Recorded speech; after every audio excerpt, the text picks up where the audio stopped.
Bahwa semakin ke sini tergeser semuanya. Saya tidak mengatakan harus fanatik hijriah atau tidak, tapi hidup ini selalu menghadirkan pertarungan budaya. Ketika satu budaya muncul dan mengalahkan budaya yang lain, berarti istilah-istilah budaya yang menang itu akan menjadi bagian daripada bahasa komunikasi. Kita sudah banyak memberikan sumbangan budaya, misalkan musyawarah. Itu tidak ada literatur Indonesia. Yang ada kita, musyawarah itu. Bahwa kemudian menginternalisasi di dalam bahasa komunikasi kita hari ini, karena kuatnya budaya Arab ketika itu. Coba cari kosakata yang sama dengan musyawarah. Tidak ada.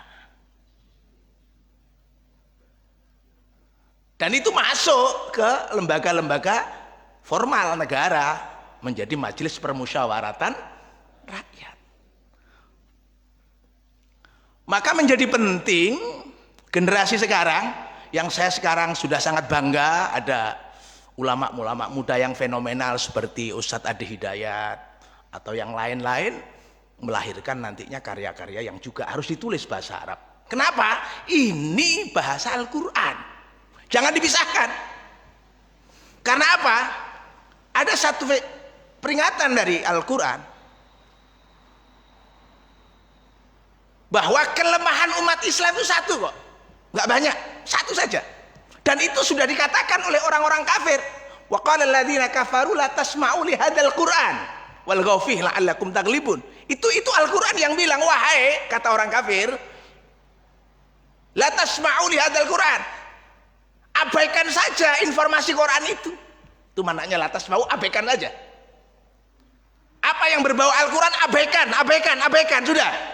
Kalau sudah terjadi pengabaian terhadap nilai-nilai Al-Quran, la'allakum taghlibun, kalian pasti menang. Itu kata orang kafir.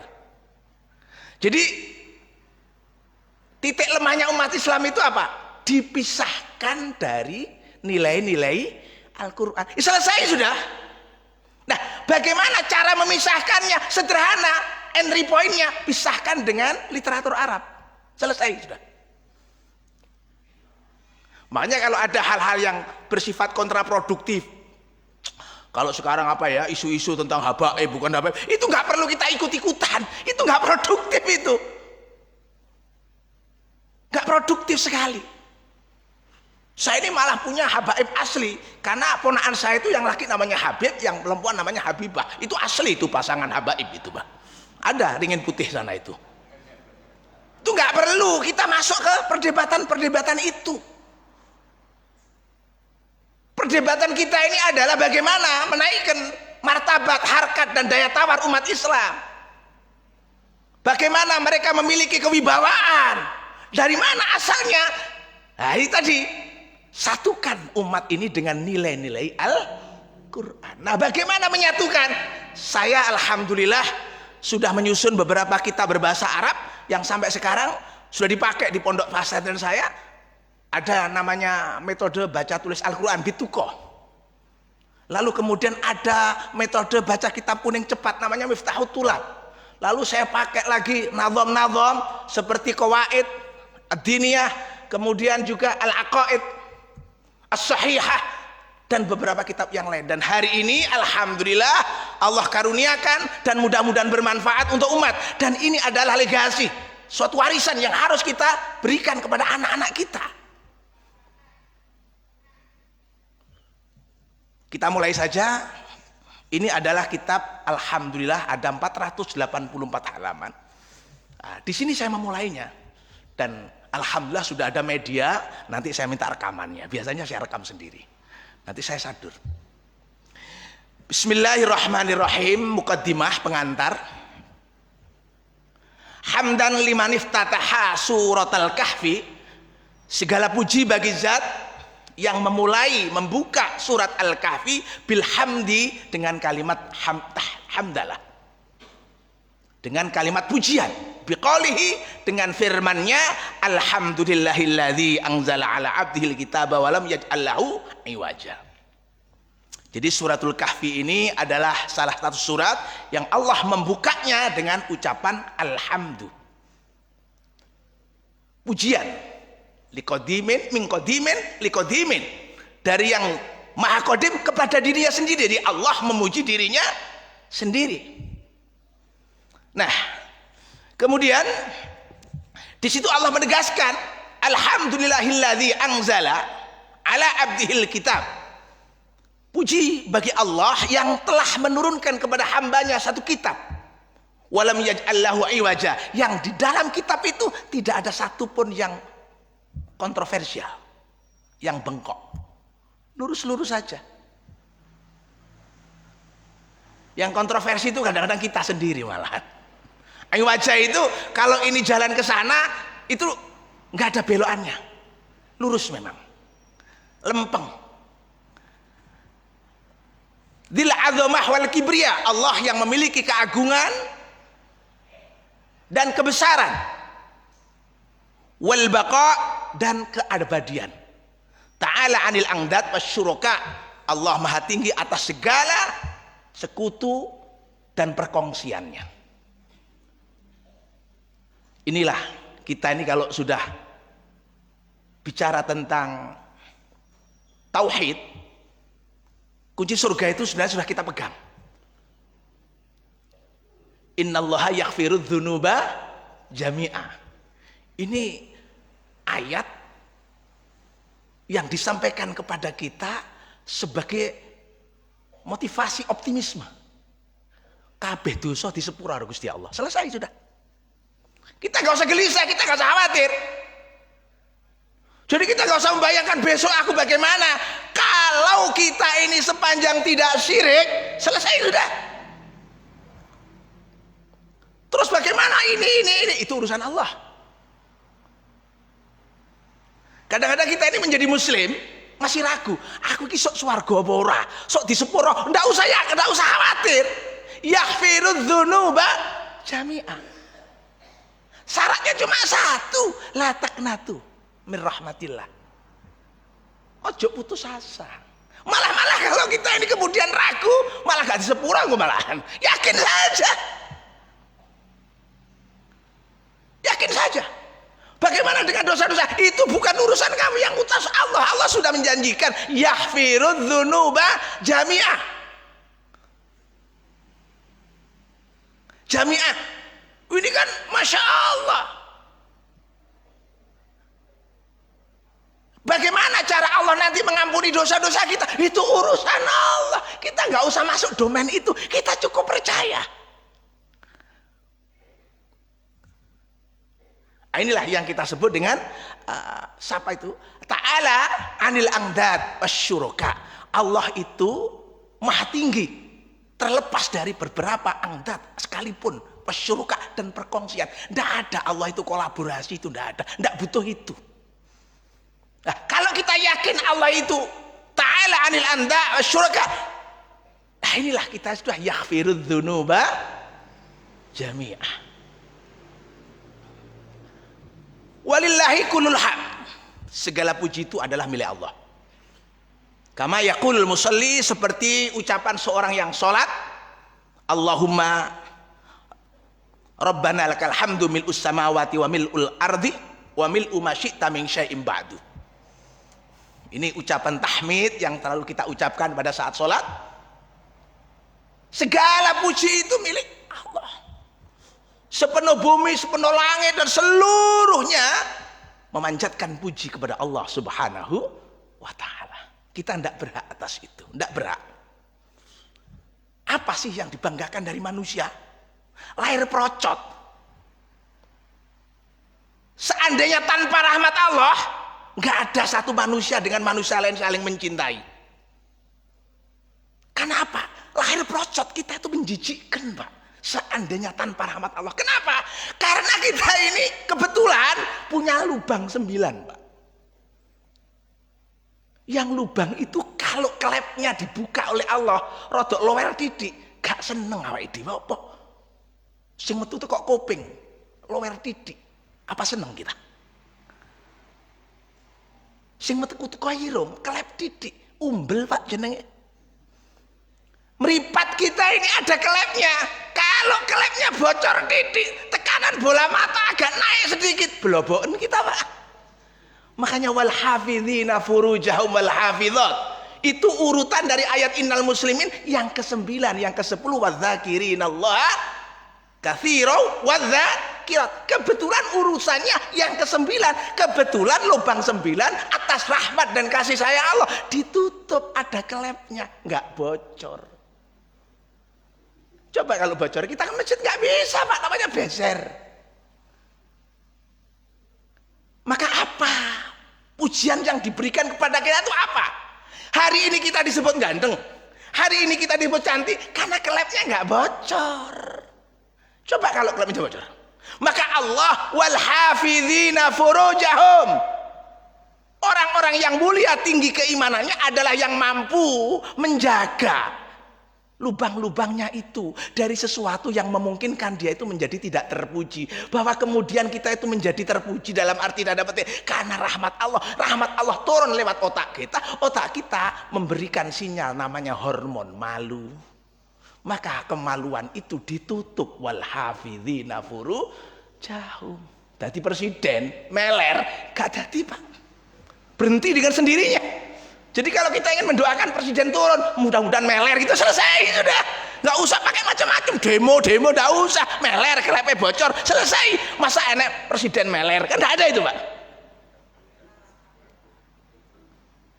Beruntung kita ini wal hafizina furujahum wal hafizat.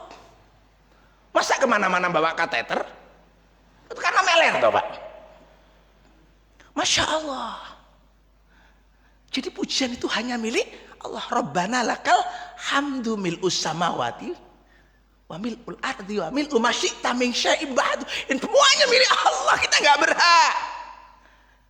Nggak berhak.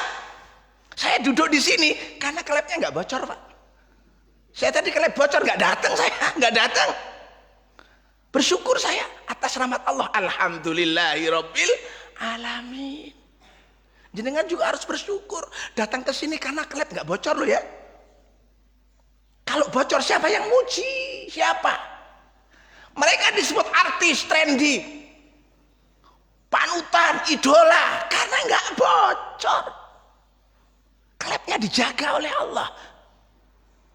Masya Allah. Maka siapa yang berhak pujian? Allah Subhanahu wa ta'ala. Nusalli wa nusallimu liman shalla alaihi rabbuna wa malaikatuh. Saya membuat redaksi demikian. Saya panjatkan sholawat dan salam kepada seseorang yang Allah dan malaikatnya memanjatkan sholawat untuknya. Innallaha wa malaikatahu yusholluna 'alan nabi ya ayyuhalladzina amanu shollu alaihi wa sallimu taslima. Masya Allah. Kita hitung saja jumlah umat Islam sedunia ini berapa miliar. Separuhnya saja mereka baca sholawat tiap hari, maka tidak ada satupun makhluk di muka bumi ini yang namanya disebut sebanyak Muhammad Sallallahu Alaihi Wasallam. Nggak ada, Pak. Pemeluk agama manapun nggak ada yang menyebut nama daripada yang dipujinya, yang dipujanya, yang diagungkannya melebihi nama Muhammad. Nggak ada. Oh, kita ini sholat minimal aja 5 kali sehari, Pak. Belum sunat, apalagi kalau sudah masuk bulan Ramadan ini, waduh, ya iktikaf penuh bersama malaikat. Karena lainnya kosong gitu, Pak. Masya Allah. Berhak atas sholawat itu siapa? Baginda Nabi Muhammad Sallallahu Alaihi Wasallam. Shallu alaihi wasallimu taslima. Jadi kalau baca sholawat itu disempurnakan. Shallu alaihi wasallimu. Allahumma sholli wasallim. Nah, ini menyempurnakan sesuai dengan pesan Al-Quran demikian.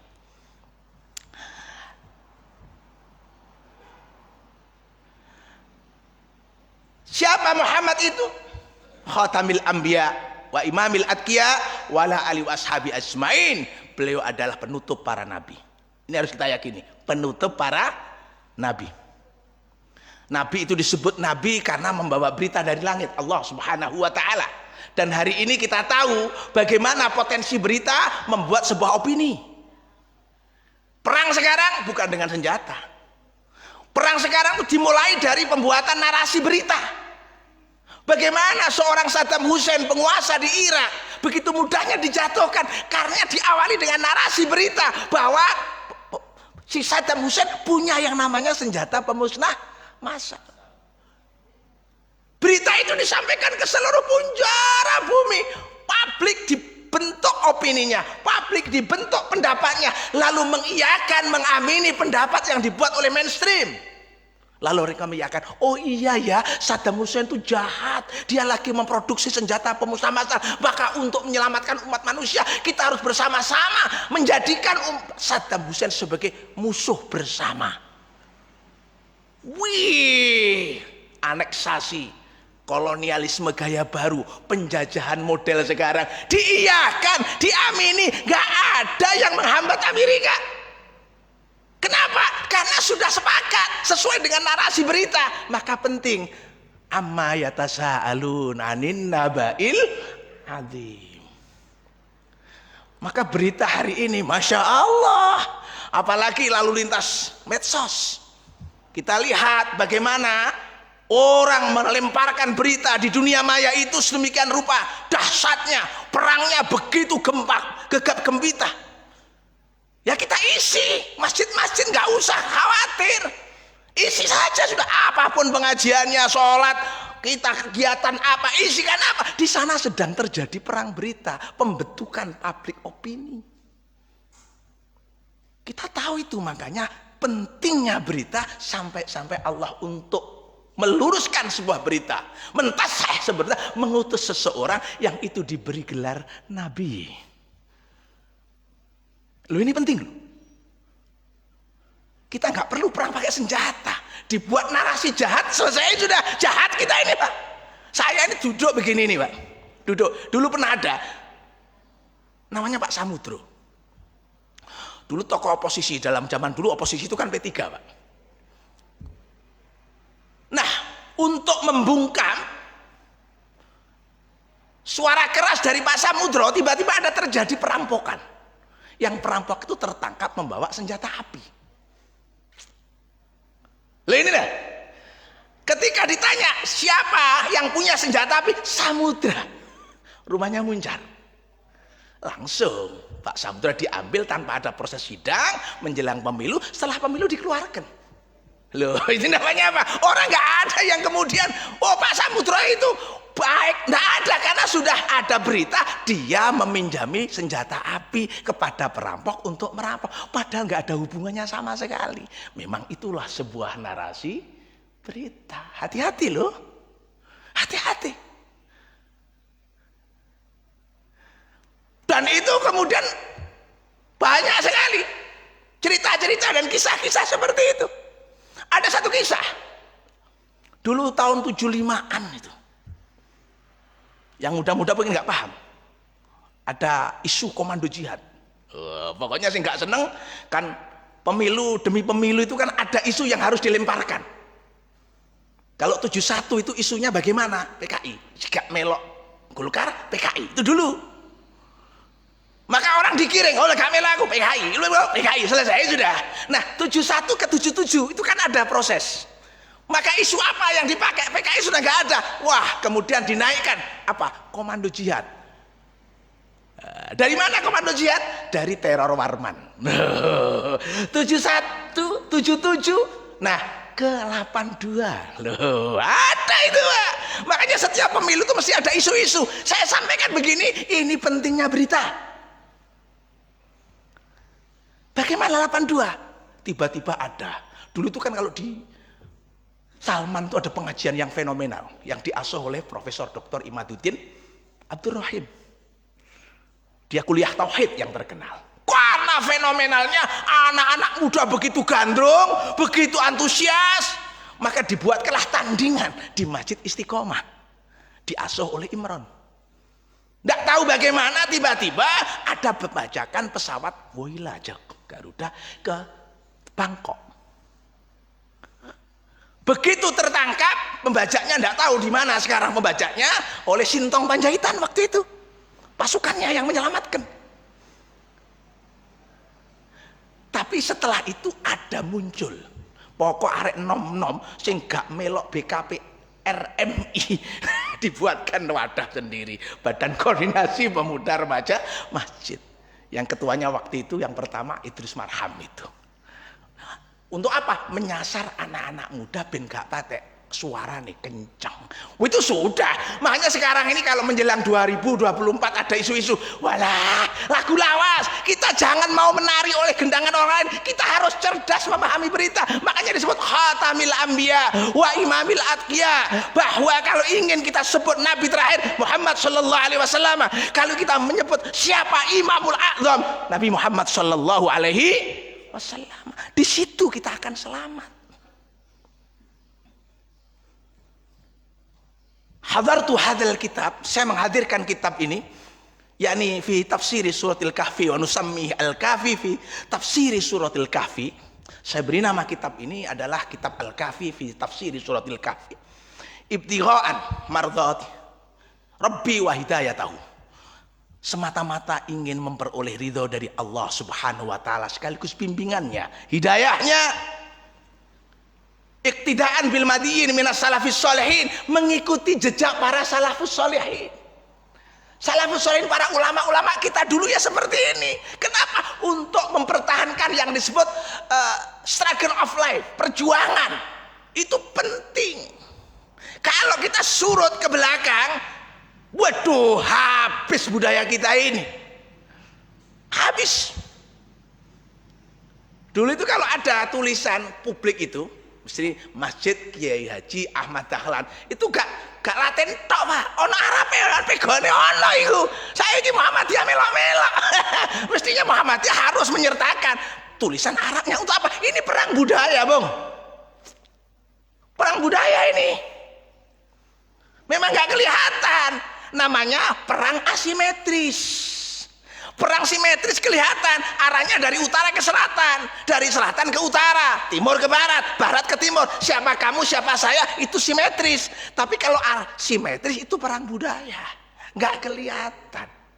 Coba, ada sekarang ulama Muhammadiyah yang pakai sorban? Jarang.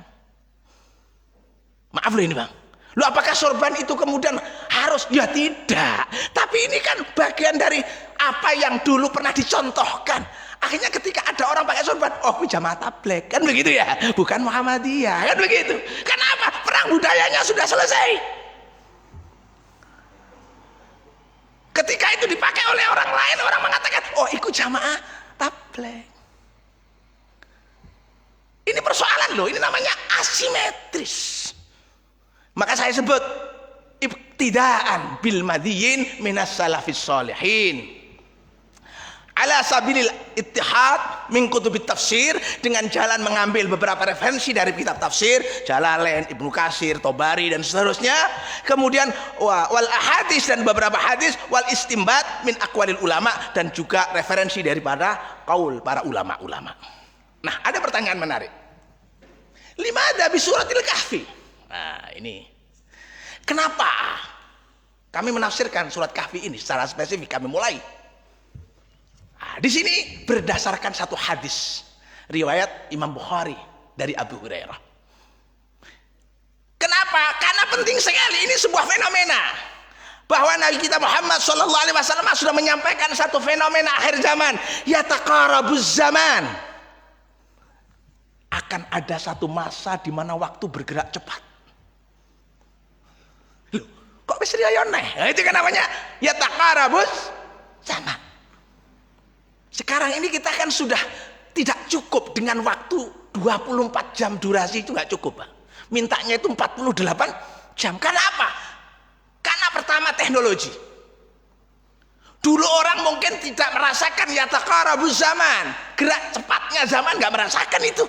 Kenapa? Teknologinya masih sangat apa kalau sekarang sebut zaman 1.0, sangat manual. Sekarang ini sudah 5.0. Semua sudah, Masya Allah, nggak kita bayangkan. Saya tahun 80, 90, bahkan 2000 nggak membayangkan dunia secepat sekarang. Tapi apakah yataqarabuz zaman, waktu yang bergerak cepat itu kebetulan? Tidak. Itu sudah dimulai dulu informasinya apa? Al-yauma nakhtimu ala afwahim wa tukallimuna aydihim. Surat Yasin itu kalau kita baca, itu ada ayat, ada satu masa al-yaum. Ada satu masa al-yaum begitu ya.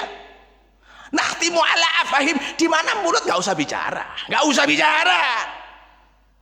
Siapa yang kemudian bicara? Wa tukallimuna aydihim. Yang bicara adalah tangan. Loh, zaman dulu Al-Qur'an sudah bilang, Al-Quran sudah menyampaikan informasi bahwa ada satu masa di mana yang menjadi juru bicara kita adalah tangan kita. Cuma karena umat Islam ini seringkali baca Al-Qurannya pakai teks, takut bergeser kepada konteks, akhirnya tukallimuna aydihim justru diambil oleh Samsung menjadi Galaxy, Vivo, Oppo. Ini kan tukallimuna aydihim. Apakah zaman sekarang ini dulu tidak disampaikan sama Allah kehadirannya? Sudah disampaikan. Dulu kita ini sudah diberitahu oleh Allah Subhanahu wa taala.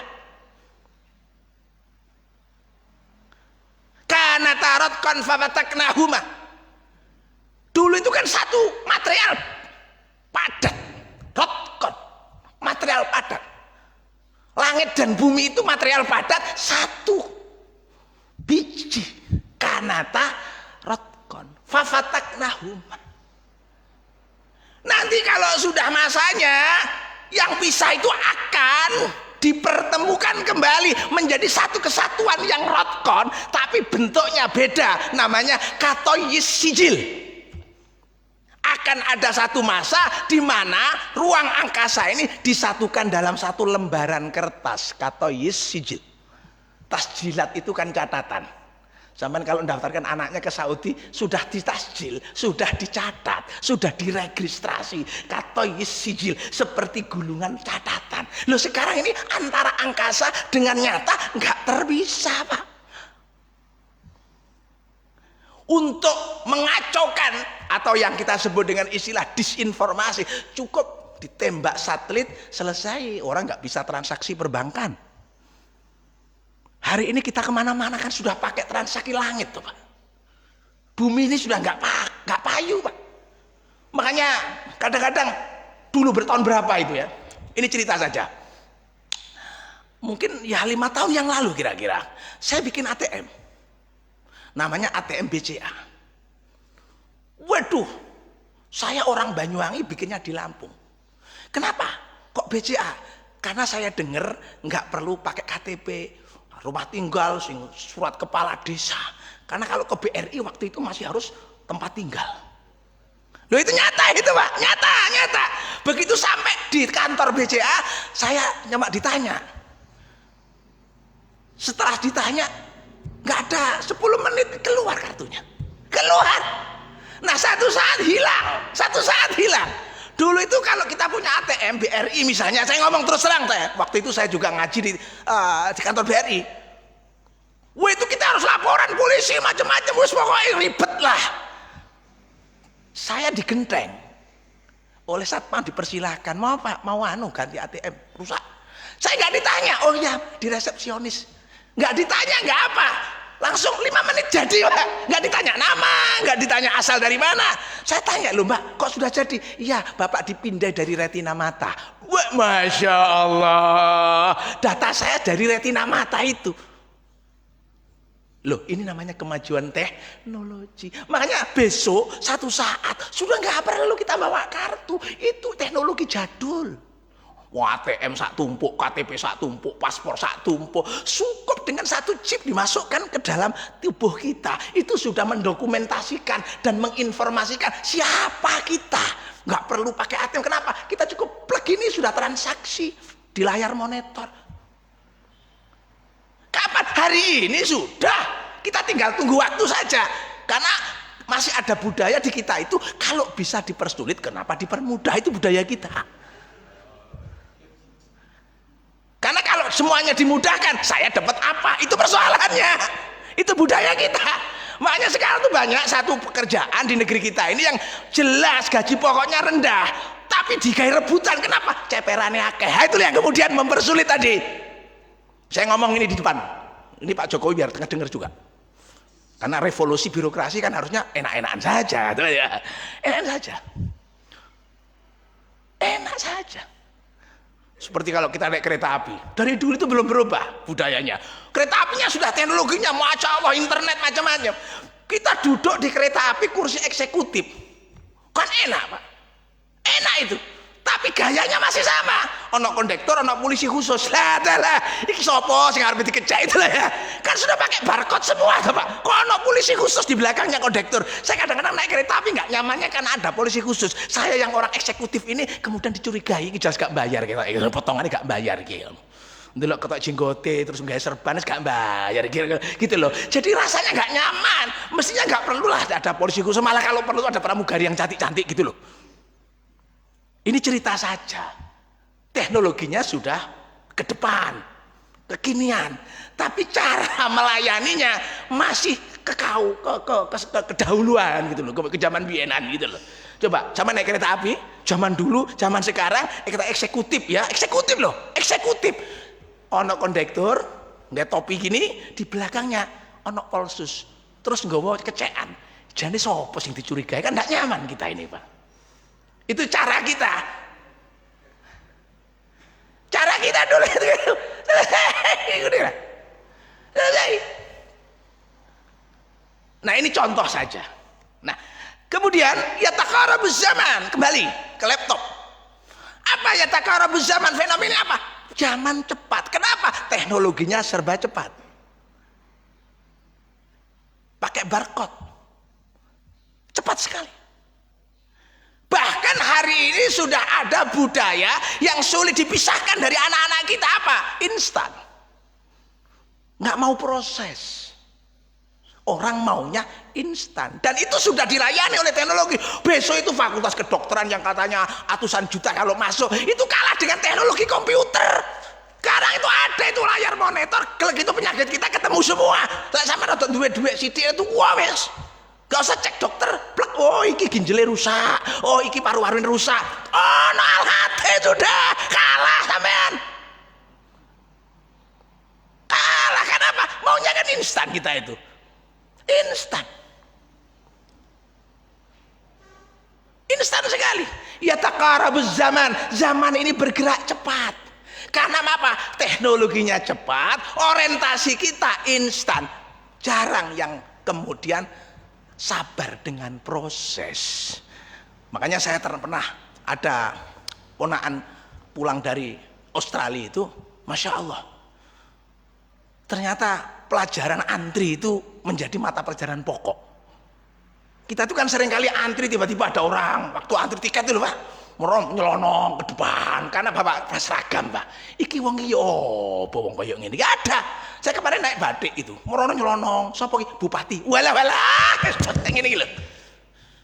Ongkur kelas bupati nyelonong gitu loh. Masya Allah, enggak boleh. Ya antri gitu aja lah.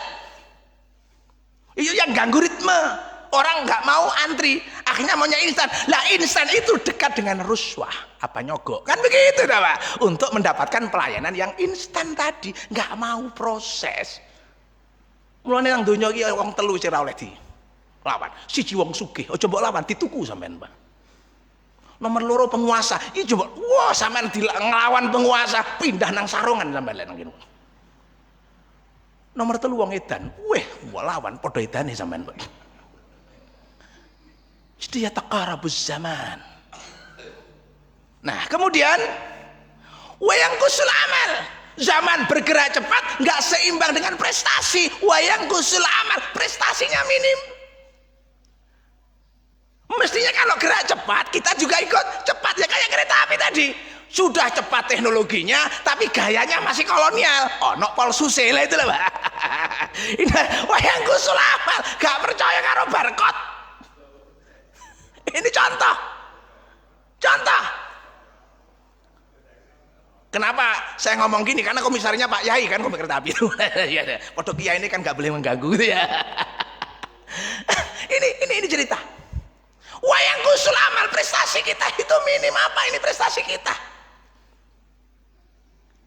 Maka kalau kita ngomong prestasi, inilah yang perlu kita perdebatkan dan harus kita wujudkan, bahwa kita ini fastabiqul khairat, itu kan ayat prestasi toh, Pak. Kita ini berlomba-lomba kompetisi dalam hal prestasi, kebaikan-kebaikan. Jangan yang kontraproduktif, jangan. Kue nggak kopiah apa nggak kopiah, jangan itu dibilang nggak kopiah, nggak kopiah. Itu nggak urusan kita, itu nggak produktif ngomong begitu. Bahkan kopiah harus hitam, enggak. Ini dari Bugis saya. Ini serbannya ini atlas. ya soalnya kan orang yang ngekei kan gitu ya, gratis gitu loh, Pak. Enak. Saya ini kalau nyandang tuh enak, cap teri soalnya, diteri. Jadi masya Allah, yang produktif itu apa? Masya Allah, Pak, masih banyak. Kita harus selangkah lebih hebat daripada yang lain. Dalam hal apa saja? Coba, mereka itu sudah menciptakan, kalau dalam dunia bisnis, namanya bisnis online. Hingga toko-toko fisik inilah habis sudah tergeres oleh apa yang namanya online. Yang fisik dulu kita mau buka usaha itu harus ada toko, ada modal. Sekarang ini sampean bondo HP, nggak usah beli pulsa, nebeng di Masjid Dahlan, kalau ada pulsanya wifi gitu, enak sudah transaksinya di situ, enak sambil itikaf transaksi gratis lagi, pakai COD selesai sudah, halal nggak apa-apa. Nanti disediakan namanya ruang bisnis, mari jamaah di situ, boleh nggak apa-apa, jangan dilarang. Orang semua mau masuk masjid, monggo silakan Anda di ruangan ini untuk berbisnis, wifi gratis dari masjid. Loh, sedekah wifi bisnis di situ, COD kemana-mana. Coba, itu namanya mereka sudah menciptakan apa? Aplikasi. Gojek, Grab, Shopee, itu kan hanya bisnis aplikasi. Itu namanya prestasi dalam bisnis lebih hebat, karena mereka nggak perlu modal, nggak perlu gedung, nggak perlu nyewa orang, nggak perlu punya taksi, nggak perlu punya armada, cukup pakai aplikasi Maxim dan seterusnya. Lo coba, itu namanya prestasi. Lah kita dapat apa? Coba, maraknya bisnis online itu mesti ada namanya kurir. Apa itu JNT, JNE, lu Muhammadiyah, NU itu cabangnya sak dunyo. Itu kalau masing-masing cabang itu jadi pos daripada hantaran kurir cepat, kan enak toh.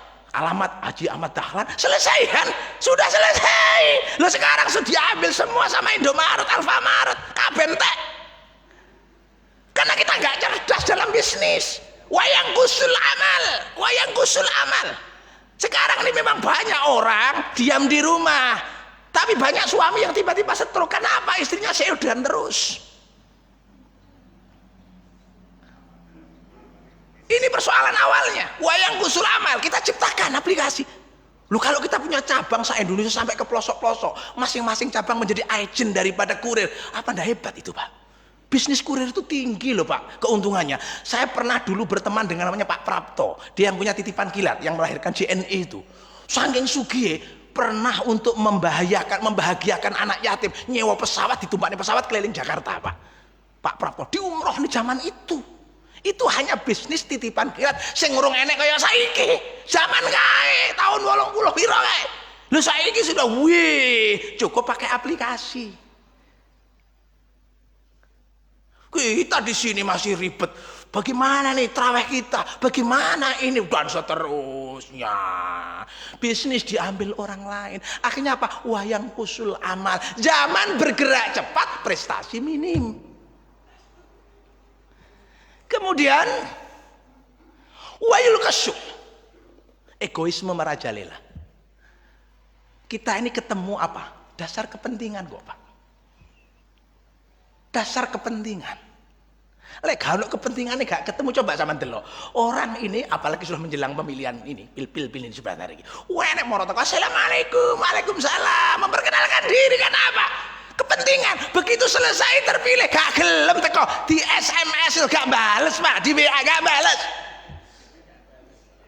Gak bales. Bayangkan seseorang jadi pemimpin top sudah di satu daerah. Welek ngerayu waktu urung dadi, welek pasang senyum pamer gigi kayak Pepsodent. Ditelepon di WA sak wayah-wayah bales. Begitu jadi orang betul, WA gak bales, Pak. Lalu saya berpikir, semakin besar semakin tidak longgar kau punya waktu. Gak bales, Pak. Kenapa? Wail kasyuh. Marak yang namanya egoisme. Syuh itu kan bakhil. Bakhil itu apa? Bakhil itu ya egoisme itu. Bakhil itu ya orang-orang yang egois itu mementingkan diri sendiri. Kenapa? Karena kepentingannya itu terbantu atau tidak. Walaupun kawan, walaupun saudara, tapi beda kepentingan. Gegeran, Pak. Gegeran, Pak. Besanan iso bar, Pak. Bar. Kenapa? Beda kepentingan. Anaknya pegatan. Kenapa? Beda kepentingan bapaknya. Jadi wayul kasyuh merajalela yang namanya egoisme. Sampai egoisnya kita, ada stiker di rumah kita, tidak menerima permintaan sumbangan apapun kecuali lewat. Waduh, bakhil diketok-ketok nih pisan, Pak. Bayu, bakhil wis diketok-ketok nih. Asyuh, itu wayul kasyuh. Kenapa? Di zaman orang karena kepentingan bertemu, karena apa? Saling mencurigai. Makanya kalau sudah menjelang hari raya gini, ada istilah keren dadak, Pak. Begini ceritanya, ada orang rumahnya real estate, gede, ukuran 750. Wih, gede banget. Ada kolam renangnya, mobil baru. Kayak orang menyatakan, wah di jalan yang protokol. Wih, sugih, Pak, sugih. Begitu kita datang menjelang hari raya, assalamualaikum, waalaikumsalam. Sepindah kula silaturahim, nomor kalih kula badhe nyambut arto langsung. Waduh, Dek, baru kemarin ya. Nih untuk bayari ini langsung kirim dadak, Pak. Kirim dadak. Jadi omah yang magrong-magrong itu ndak akan nyimili duit arep riyo niki angel, Pak. Golek sing gelem iku lho angel. Angel, Pak, angel. Wail kasyuh. Egoisme merajalela, bakhil. Masya Allah, kita ini rumah tertutup, keluar dari rumah pakai mobilnya tertutup. Terus kapan kenal tonggo? Akhirnya apa mati gak konangan? Gak konangan, mati gak konangan. Kayak di Jakarta kapan hari itu, mati gak konangan. Ya piye? Omahnya ditutup, metu gawe mobilnya tertutup, mati gak konangan. Sing ngonangi ambune malahan. Lo hidup ini kan perlu orang lain, kita makhluk sosial, Bro. Kita ini makhluk yang butuh bantuan. Ta'awanu, al-awanu, ta'awanu. Itu kita, identitas kita di situ. Kita butuh. Ketika ada sepiring nasi di meja kita, itu melibatkan banyak orang. Tidak ujuk-ujuk nasi. Yang paling dekat siapa? Pembantu kita yang bikin Magicom, pembantu kita yang dari Korea itu, namanya Magicom, Magic Jar. Itu kan pembantu kita dari Korea toh. Dah, yang namanya nasi, Masya Allah, itu nggak ujuk-ujuk ada beras nggak tiba-tiba datang di toko retail eceran. Belum lagi listrik, disalurkan dari mana? Karangkates, PLTU Python. Hanya sepiring nasi yang terlibat banyak, Pak.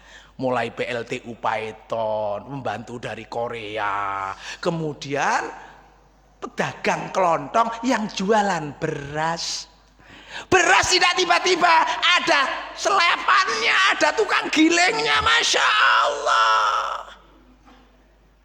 Pabrik berasnya ada, nggak tiba-tiba. Di situ ada kuli-kuli panggul yang mengeringkan. Kalau dulu belum ada mesin pengering, bentino mepe nang gini pepean. Apakah tiba-tiba menjadi gabah? Tidak. Sebelumnya ada petani yang berjibaku dengan musim panas, musim hujan. Masya Allah, ternyata mau egois dari mana kita itu, Udahlah, kita nggak usah jauh-jauh urusan nasi. Rambut kita kepanjangan titik, bengong Pak, golek tukang cukur. Maka sebenarnya pemimpin negeri ini bukan presiden, tapi tukang cukur. Mbok presiden, nang ngarep tukang cukur, miring Pak, ya miring Pak, miring. Nggak ada. Kita hidup sendiri itu nggak ada Pak. Tapi zaman sudah diinformasikan wayul kosyu.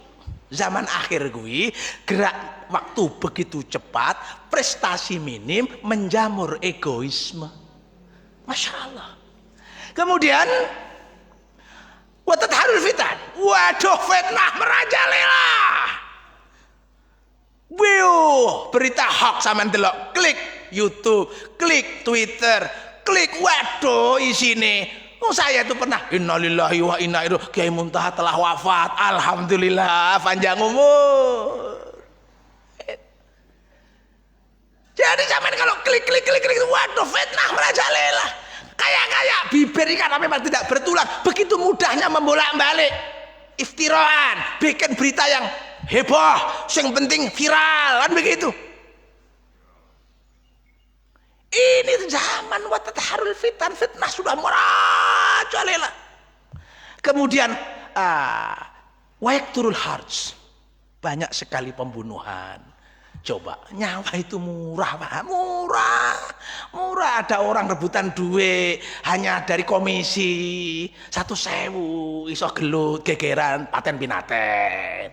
Ada urusan warisan didik pelurit gelut caro, itu Masya Allah. Belum lagi yang bersifat global. Wayak turul har, sampai ditanyakan oleh para sahabat, qalu ya Rasulullah ayyuma huwa, apa itu harta? Karena itu istilah baru. Apa itu hard? Al-qatlu, pembunuhan. Masya Allah, hari ini ada pembunuhan fisik, ada pembunuhan non fisik, namanya pembunuhan karakter. Saya misalkan duduk di sini ngaji, terus saya melakukan kritik kepada penguasa, besok habis saya oleh buzzer Pak, habis.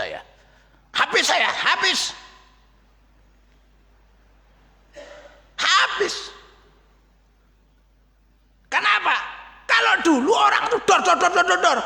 Tapi sekarang pakai buzzer, selesai, sudah habis kita ini, gak enak api uang. Makanya sekarang tuh yang paling pinter itu kancil Pak. Paling pinter. Dulu ada namanya raja hutan. Dia manggil yang namanya kerbau. Hai kerbau, bagaimana bau badan saya? Waduh Tuan, dia objektif. Baunya nggak sedap. Waduh, sengak. Langsung dieksekusi karena dianggap memfitnah. Dieksekusi kerbau. Besoknya lagi dipanggil yang namanya kambing. Hei kambing, bagaimana menurutmu bau badanku? Waduh Tuan, sampai bau badannya harum kayak bunga melati. Langsung dieksekusi. Kenapa? Dianggap asal bapak senang, nggak sesuai dengan fakta. Ketika dipanggil kancil, hei kancil, gimana menurutmu bau badanku? Aduh Tuan, mohon maaf, saya lagi pilek Tuan, saya nggak bisa membedakan bau. Lagi bermasalah hidung saya. Selamat kanjilnya Pak. Makanya saya sekarang pakai kanjil pilek aja Mas. Pokoknya sembuh baunya apa juga ngerti, saya sudah nggak ngerti.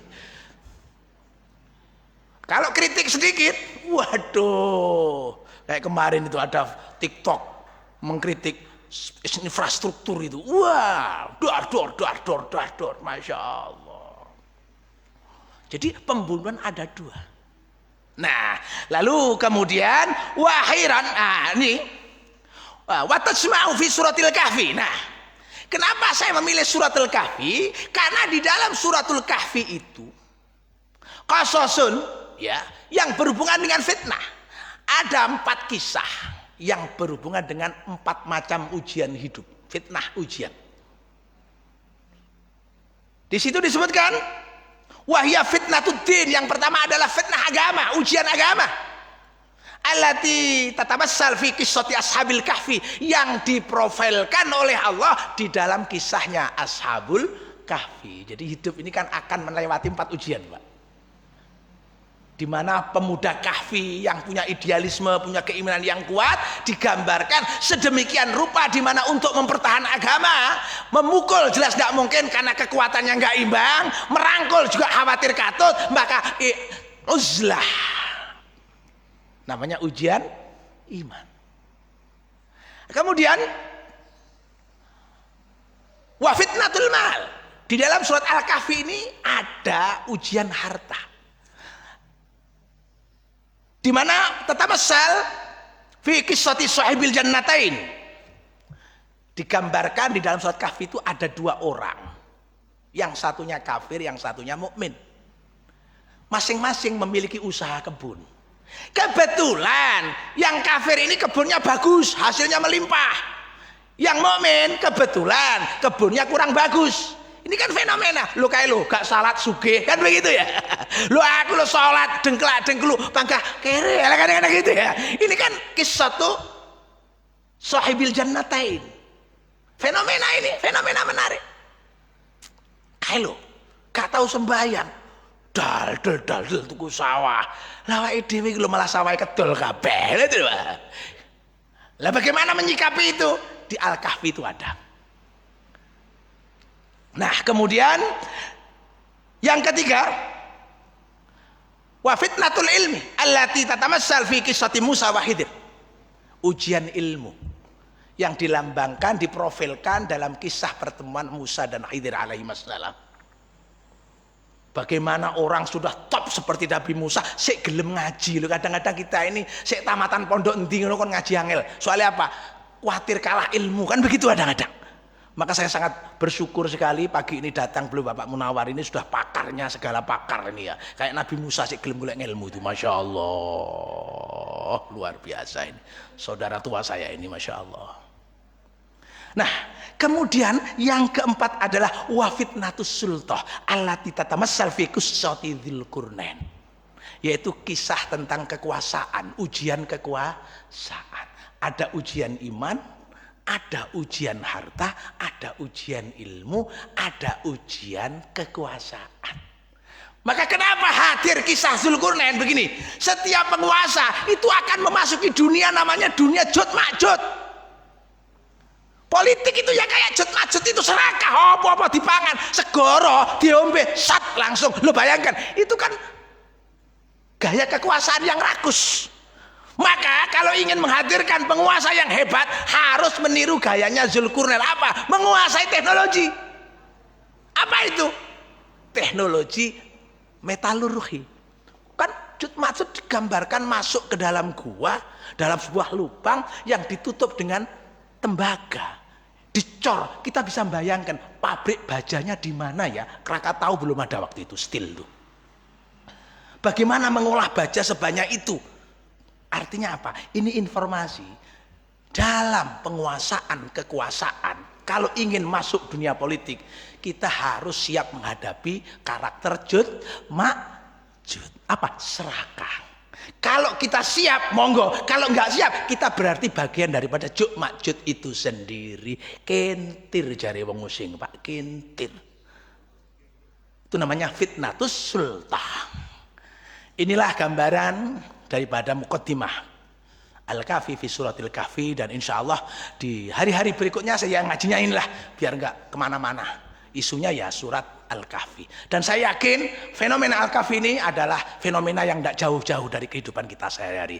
Terima kasih. Assalamualaikum warahmatullahi wabarakatuh. Bismillahirrahmanirrahim. Wa bihi nasta'in ala umuri dunya waddin. Allahumma barik li fi dzurriyyati wa waffiqhum bi ta'atik wa la tadurhum warzuqni birrahum. Rabbana atina fid dunya hasanah fil akhirati hasanah wa qina adzabannar. Sallallahu alaihi Muhammad wa ali Muhammad. Alhamdulillahirabbil alamin.